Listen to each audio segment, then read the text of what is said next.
Let me tell you about the time when I witnessed one of the death and dying phenomena of choosing when you're going to die. So this woman was elderly. She lived with her caregiver and her son who is handicapped. She barely made it onto hospice, meaning she almost didn't qualify because she was doing so well. So a couple weeks later, I got a call that I had to go do a death visit, and it was for this woman. And I was really surprised because I hadn't heard anything about her declining or her having any issues. So when I got there, I was really surprised, and I talked to the caregiver, like, what happened? Was she showing any signs of decline or any signs of actively dying? And the caregiver was like shook and was like, Julie, you're not going to believe this.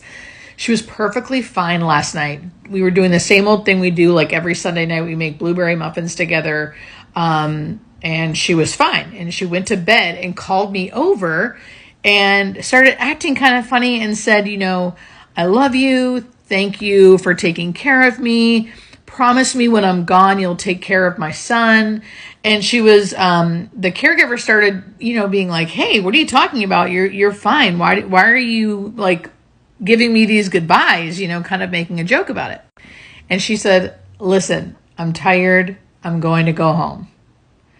And she still brushed it off. And then she asked her to go get her son. So she brought her son into the room and she was saying stuff to him quietly. So she's not sure what she said.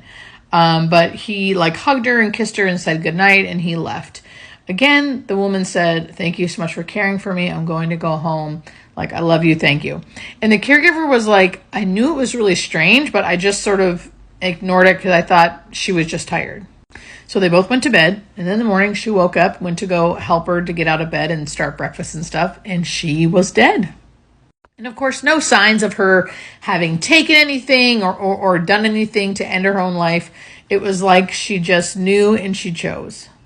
Please share some of your stories if you have a similar one in the comments.